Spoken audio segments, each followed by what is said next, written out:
Assalamualaikum warahmatullahi wabarakatuh. Halo semuanya, perkenalkan kami dari kelompok 6 mata kuliah Managing Digital Organization dengan dosen pengampu Ibu Dr. Nova Mardiana, SEMM.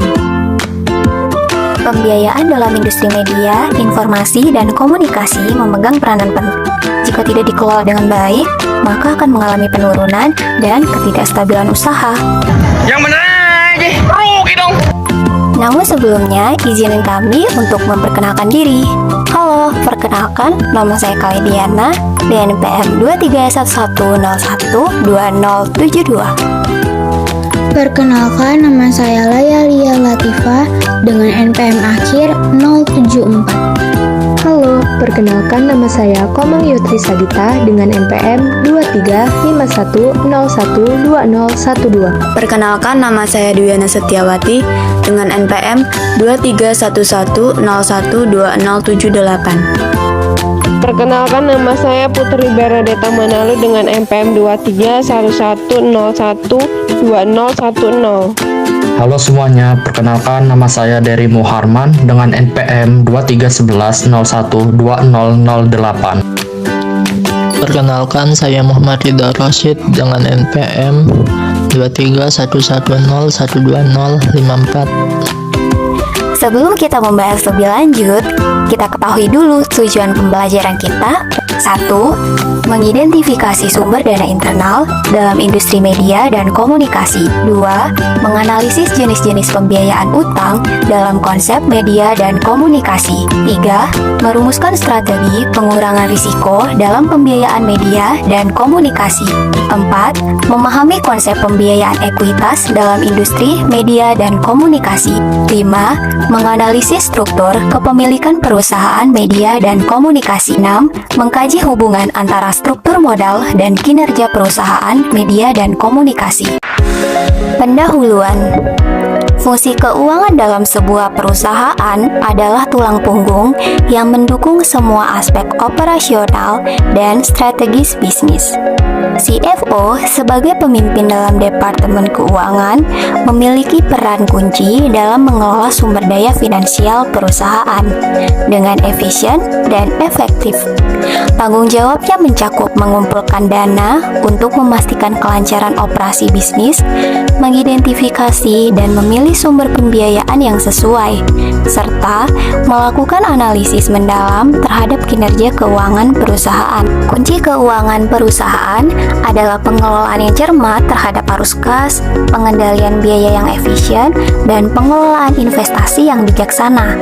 Ini melibatkan pemantauan yang teliti terhadap pemasukan dan pengeluaran perusahaan, serta pembuatan keputusan yang tepat dalam pengelolaan modal kerja dan alokasi dana. Faktor dasar keuangan dalam sebuah perusahaan mencakup pendapatan, biaya, dan investasi. Pendapatan mencerminkan pemasukan dari penjualan produk atau layanan, sementara biaya mencakup semua pengeluaran yang diperlukan untuk menjalankan bisnis, termasuk biaya produksi, operasional, dan administratif. Selain itu, investasi melibatkan alokasi dana untuk memperluas operasi, meningkatkan aset, atau mengembangkan produk baru. Sumber pendanaan. Sumber pendanaan dalam konteks bisnis meliputi berbagai sumber yang dapat digunakan oleh perusahaan untuk mendapatkan dana yang dibutuhkan dalam operasi, investasi, ataupun pengembangan. Berikut adalah sumber pendanaan. Pencipta atau pengusaha secara pribadi, keluarga dan teman, laba ditahan perusahaan, bank dan pemberi pinjaman lainnya, investor swasta, vendor dan pembeli, serta pemerintah. Pendanaan internal. Pembiayaan mandiri atau self-financing adalah salah satu metode pendanaan di mana perusahaan menggunakan sumber daya internalnya sendiri untuk memenuhi kebutuhan finansialnya. Ini berarti perusahaan menggunakan laba ditahannya, arus kas yang dihasilkan dari operasi bisnisnya, atau aset yang dimilikinya untuk membiayai ekspansi, investasi, ataupun kegiatan operasional lainnya, tanpa mengandalkan sumber pendanaan eksternal seperti pinjaman ataupun investasi dari pihak ketiga.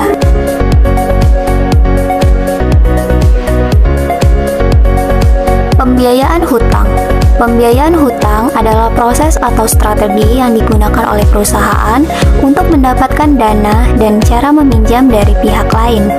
Biasanya, lembaga keuangan atau investor dengan janji untuk mengembalikan dana tersebut dalam jangka waktu tertentu. Selanjutnya adalah hierarki hutang. Hierarki hutang adalah konsep yang menggambarkan tingkat keamanan suatu hutang. Dalam situasi bangkrut, hutang yang lebih aman akan dibayar terlebih dahulu. Hierarki hutang terdiri dari satu line of credit, hutang senior berjangka, dan hutang subordinasi. Line of credit adalah kesepakatan di mana pemberi pinjaman memberikan akses kepada peminjam untuk sejumlah dana tertentu, dijamin oleh piutang dan persediaan. Yang kedua adalah hutang senior berjangka. Hutang ini adalah bentuk pendanaan bank umum untuk perusahaan kecil dan menengah, diberikan terhadap aset tetap yang cukup liquid. Yang ketiga adalah hutang subordinasi. Hutang ini menempati posisi terendah dalam hierarki, dibayar setelah hutang senior dalam situasi bangkrut, bisa dijamin dengan aset yang kurang liquid atau tanpa jaminan sehingga lebih berisiko. Selanjutnya, ada utang jangka pendek. Utang jangka pendek terdiri dari gap financing, completion loans, bridge loans, dan commercial paper. Gap financing adalah utang yang digunakan untuk menutupi selisih biaya proyek dengan pendapatan awal dari penjualan hak distribusi. Biasanya sekitar 15-20% dari anggaran proyek. Selanjutnya ada completion loans. Untuk proyek yang hampir selesai, biasanya diberikan kepada pembuat film kecil untuk biaya distribusi dan jauh lebih kecil dari pinjaman celah. Yang ketiga adalah bridge loans. Pinjaman ini adalah pinjaman jangka pendek untuk memungkinkan transaksi dari pengaturan jangka panjang ke pengaturan lainnya. Yang keempat ada commercial paper. Commercial paper adalah cara bagi perusahaan stabil untuk mengumpulkan uang untuk jangka pendek. Commercial paper tidak dijamin dan memiliki periode pembayaran rata-rata sekitar 30 hari. Nah, selanjutnya adalah hutang jangka panjang. Hutang jangka panjang ini ada obligasi korporasi. Obligasi korporat ini adalah bentuk utang jangka panjang yang umumnya diakses oleh perusahaan mapan. Obligasi ini diperdagangkan di pasar keuangan sebagai utang publik, bukan pemerintah. Jatuh tempo utang ini sekitar 3-5 tahun atau bahkan ada yang 100 tahun. Obligasi dengan jatuh tempo yang kurang dari 10 tahun disebut dengan note, dan dengan jatuh tempo lebih dari 10 tahun disebut dengan debenture. Banyak kesepakatan obligasi memiliki jadwal pembayaran multi-tranche untuk meratakan pembayaran dari waktu ke waktu. Hutang jangka panjang versus hutang jangka pendek. Hutang jangka panjang lebih sesuai untuk investasi jangka panjang seperti infrastruktur telekomunikasi. Sedangkan hutang jangka pendek cocok untuk proyek yang dalam jangka waktu pendek seperti film atau pengembangan video game. Utang jangka panjang lebih disukai untuk perusahaan besar yang sudah mapan. Sedangkan utang jangka pendek lebih disukai untuk perusahaan dengan pertumbuhan yang tinggi. Yang ketiga, perusahaan cenderung memilih utang tetap jangka panjang jika pendapatan rentan terhadap kenaikan suku bunga. Sedangkan perusahaan akan mencoba menghindari tingkat bunga yang tinggi dengan menggunakan utang jangka pendek. Selanjutnya, dampak dari utang jangka panjang adalah investor memerlukan premi risiko untuk mengalokasikan dana mereka untuk proyek jangka panjang dan tidak pasti. Sedangkan dampak dari utang jangka pendek adalah tekanan kinerjanya lebih besar. Hal ini mendukung proyek teknologi berisiko rendah, konten non-kontroversial, dan jangka waktu yang pendek. Sekuritisasi. Sekuritisasi adalah sebuah praktik dalam dunia keuangan yang menggabungkan kontrak utang seperti kredit rumah, kredit usaha, dan sebagainya. Lalu piutangnya diperjualbelikan sebagai efek atau sekuritas. Sekuritisasi memungkinkan pencipta atau penerusnya untuk mempertahankan 100% kepemilikan aset sekaligus menjual hak atas pendapatan dari aset tersebut. Pembiayaan vendor. Pembiayaan vendor adalah kontrak pendanaan jangka pendek di mana vendor membantu pelanggannya dalam pembiayaan, baik secara langsung atau melalui perusahaan pembiayaan vendor pihak ketiga. Salah satu faktor dan alasan pembiayaan vendor dalam film adalah untuk meringankan masalah yang oleh para ekonom alami dan disebut sebagai moral hazard. Sutradara dan orang kreatif lainnya didorong untuk mendapatkan reputasi profesional, namun dalam prosesnya mereka mungkin meningkatkan keseluruhan biaya dan resiko proyek tertentu. Nah, itu sebabnya pembiayaan sebagian besar dilakukan oleh perusahaan-perusahaan yang dekat dengan industri film, dan perusahaan-perusahaan ini mengetahui industri dan pemain utamanya. Pembiayaan sewa dan pembiayaan pemerintah. Faktor pembiayaan sewa menggunakan perjanjian sewa kembali sebagai sumber pembiayaan merupakan telah menjadi cara yang populer. Hal ini biasanya dilakukan ketika perusahaan alih-alih membeli aset malah mengadakan sewa jangka panjang dengan menjual kembali. Kemudian ada pembiayaan pemerintah.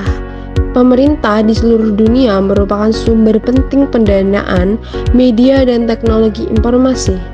Bantuan ini biasanya diberikan melalui hibah langsung, manfaat pajak, dan jaminan pinjaman.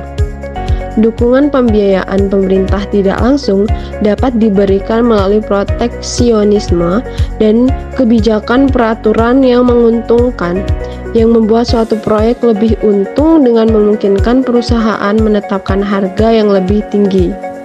Pembiayaan hibah swasta. Di beberapa negara, khususnya Amerika Serikat, belanja langsung pemerintah untuk kegiatan kebudayaan relatif rendah. Namun, undang-undang perpajakan memberikan insentif bagi hibah dan dana swasta. Dalam hal keuntungan pajak, mengingat banyaknya persetujuan dan lampu hijau dari lembaga-lembaga di berbagai negara yang harus dikumpulkan. Akan sulit bagi sebuah film kecil yang artistik untuk membuat paket pendanaan yang rumit. Kontribusi di Amerika Serikat, 57% pendapatan penyiaran publik berasal dari sumber swasta, termasuk yayasan dan sumbangan. Pendanaan perusahaan dan individu untuk bidang seni melebihi pendanaan federal Amerika Serikat sekitar 40%. Materi selanjutnya mengenai Risk Reduction Strategies atau strategi pengurangan risiko dalam bisnis perusahaan. Dalam hal ini akan dibahas 4 strategi yang meliputi 1. Insurance, 2. Shifting risk, 3. Diversifications, dan yang keempat, hedging. Insurance, strategi pengurangan risiko bisnis perusahaan dengan asuransi atau insurance adalah proses melakukan pemindahan risiko dari pihak pertama ke pihak lain dengan menerima suatu premi. Premi sendiri biasanya adalah sejumlah uang yang dibayarkan perusahaan kepada pihak jasa asuransi untuk mendapatkan perlindungan terhadap risiko tertentu, seperti asuransi kesehatan karyawan, asuransi properti, atau asuransi tanggung jawab publik. Jumlah atau nominal premi perusahaan biasanya ditentukan oleh faktor-faktor yang sama seperti premi asuransi individu, jadi tergantung pada seberapa besar risiko yang diasuransikan dan jumlah perlindungan yang dibutuhkan. Selanjutnya adalah shifting risk. Strategi pengurangan risiko dengan teknik shifting risk atau peralihan risiko adalah salah satu teknik mitigasi risiko yang dapat digunakan oleh perusahaan atau startup. Dalam pengurangan risiko, perusahaan harus melakukan evaluasi risiko berdasarkan probabilitas kejadian serta potensi dampak yang mungkin akan terjadi. Jika risiko tidak mampu ditangani secara internal, perusahaan dapat memindahkan risiko kepada pihak lain melalui teknik ini.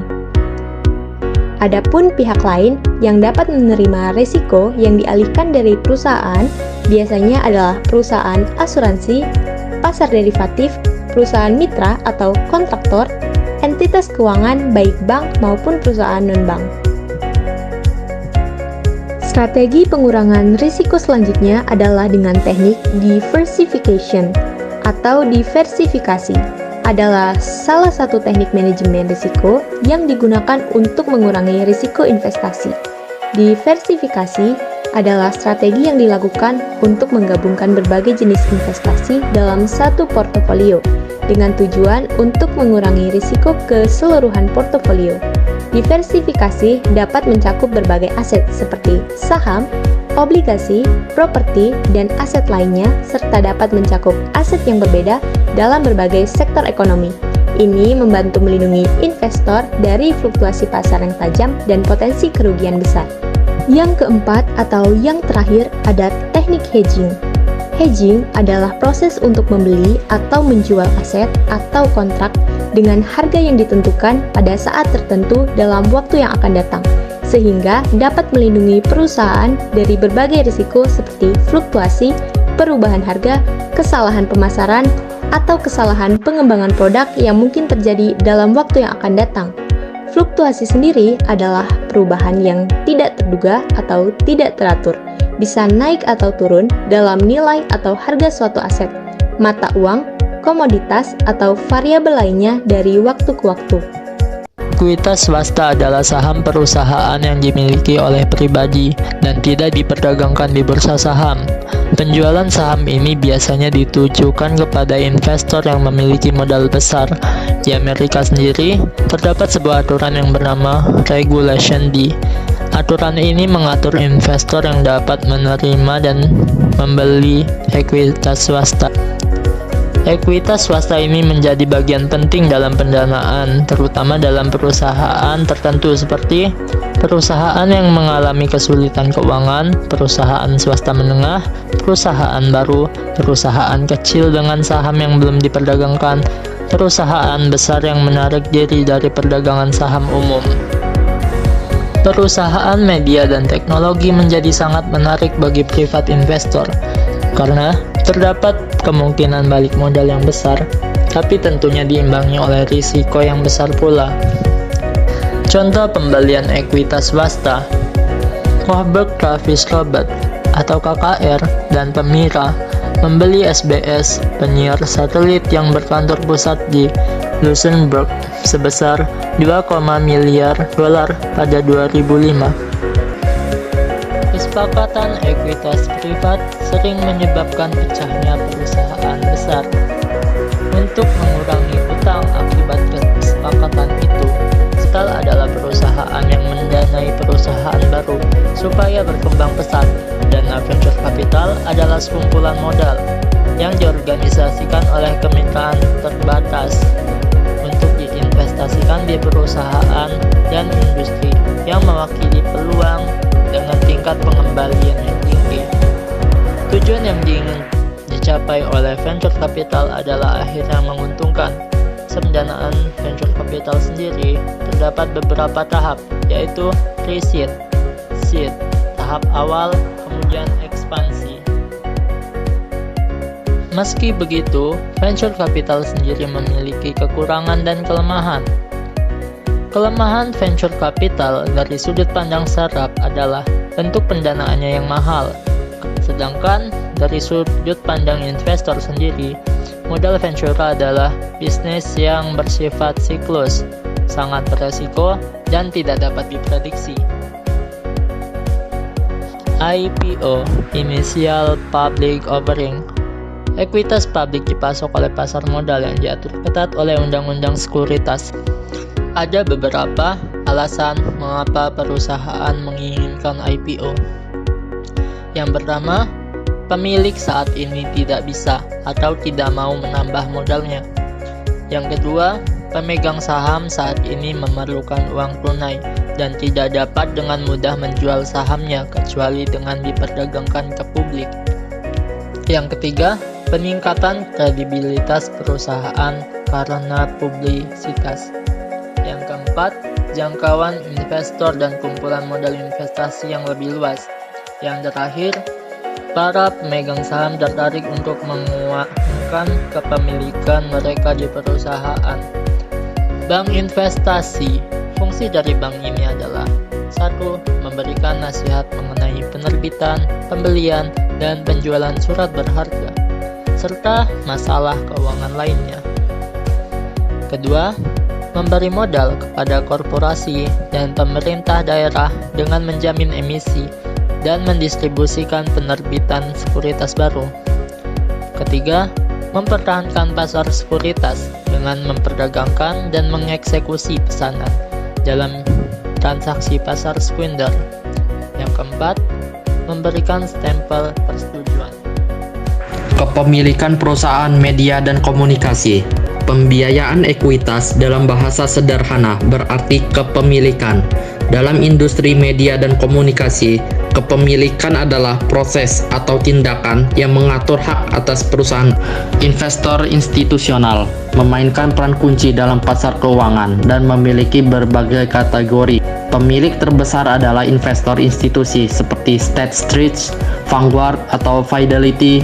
Kategori utama investor institusi adalah yang pertama, reksadana. Reksadana adalah dana yang dikumpulkan dari banyak investor untuk diinvestasikan dalam portofolio efek seperti saham, obligasi, dan instrumen keuangan lainnya. Kedua, dana pensiun. Dana pensiun adalah yang dikumpulkan oleh perusahaan atau pemerintah untuk memberikan manfaat pensiun kepada karyawan atau peserta tertentu. Yang ketiga, dana lindung nilai.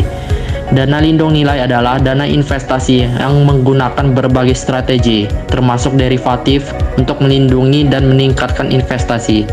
Yang keempat, perusahaan asuransi. Perusahaan asuransi adalah lembaga keuangan yang menyediakan layanan asuransi untuk melindungi pemegang polis dari resiko tertentu. Yang kelima, wakaf. Wakaf adalah bentuk amal Islam di mana harta benda dialokasikan tujuan amal untuk kepentingan umum.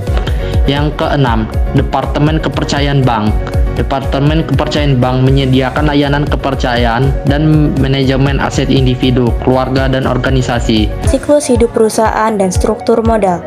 Siklus hidup perusahaan mengacu pada tahapan yang berbeda yang dilalui perusahaan seiring pertumbuhan dan kematangannya. Hubungan antara siklus hidup perusahaan dan struktur modal adalah bahwa struktur modal suatu perusahaan cenderung berubah seiring kemajuan perusahaan melalui siklus hidupnya. Fase siklus hidup perusahaan. Yang pertama, fase startup. Secara umum, perusahaan-perusahaan startup yang baru memulai usahanya cenderung sangat bergantung pada pembiayaan ekuitas, seperti modal ventura atau angel investor, karena mereka mungkin belum memiliki rekam jejak atau aset yang digunakan sebagai jaminan pinjaman. Fase pertumbuhan dan kedewasaan. Ketika suatu perusahaan memasuki fase pertumbuhan dan kedewasaan, perusahaan tersebut mungkin beralih ke kombinasi pembiayaan utang dan ekuitas yang lebih seimbang dengan penekanan biaya yang lebih besar pada pembiayaan hutang. Hal ini karena perusahaan yang ada pada fase kedewasaan seringkali memiliki aliran pendapatan yang lebih stabil, aset yang dapat digunakan sebagai jaminan, dan riwayat kinerja keuangan yang dapat digunakan untuk menunjukkan kelayakan kredit kepada pemberi pinjaman. Yang terakhir, fase penurunan. Ketika perusahaan mencapai tahap akhir dari siklus hidupnya, seperti fase penurunan, perusahaan mungkin akan lebih bergantung pada pembiayaan utang untuk mempertahankan operasi dan mendanai investasi karena pembiayaan ekuitas mungkin lebih sulit diperoleh pada tahap ini. Singkatnya, struktur modal suatu perusahaan dapat dipengaruhi oleh siklus hidupnya, di mana perusahaan-perusahaan muda lebih cenderung mengandalkan pembiayaan ekuitas dan perusahaan-perusahaan mapan lebih cenderung menggunakan campuran pembiayaan utang dan ekuitas. Dampak kepemilikan terhadap konten. Kepemilikan dapat berpengaruh dalam beberapa hal seperti kontrol dan pengaruh. Kepemilikan terkumpul oleh beberapa kelompok dapat menyebabkan pengaruh yang lebih besar terhadap konten yang dihasilkan. Kedua, konsistensi. Kepemilikan yang terkumpul dapat menyebabkan konten yang lebih konsisten dengan ideologi atau tingkat politik kelompok pemilik.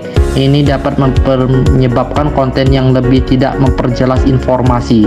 Yang ketiga, kesetaraan. Kepemilikan yang terkumpul dapat menyebabkan kesetaraan yang lebih rendah dalam konten yang dihasilkan.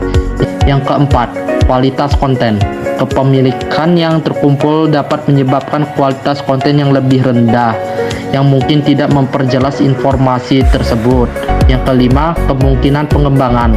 Kepemilikan yang terkumpul dapat menyebabkan kemungkinan pengembangan konten yang lebih rendah. Ini dapat disebabkan oleh kekurangan persaingan dan kekurangan informasi. Yang keenam, keseimbangan. Kepemilikan yang terkumpul dapat menyebabkan keseimbangan yang lebih rendah dalam konten yang dihasilkan. Dan yang ketujuh, pengaruh politik.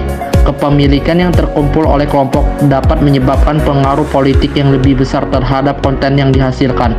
Ini menyebabkan konten yang tidak dapat memperjelas informasi.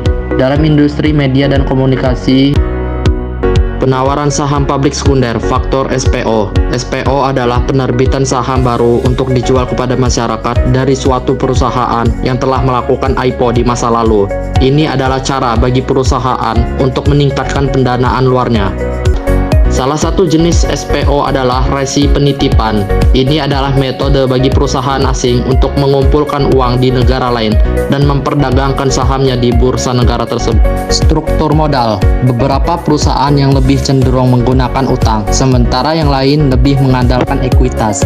Struktur modal dapat berubah seiring waktu, dipengaruhi oleh beberapa faktor seperti suku bunga, harga saham, dan siklus pertumbuhan perusahaan. Pembiayaan media informasi dan komunikasi memerlukan strategi yang efektif dalam mengurangi risiko bisnis. Salah satu strategi utama adalah melalui asuransi, di mana perusahaan mentransfer risiko kepada pihak lain dengan membayar premi. Diversifikasi juga merupakan langkah penting dalam mengurangi risiko dengan menggabungkan berbagai jenis investasi dalam satu portofolio. Selain itu, ekuitas swasta memberikan alternatif pendanaan yang penting, terutama bagi perusahaan dengan kesulitan keuangan atau yang belum go public. Dengan mengadopsi strategi ini, perusahaan dalam industri media informasi dan komunikasi dapat mengelola risiko bisnis dengan lebih efektif dan memperkuat posisi keuangan.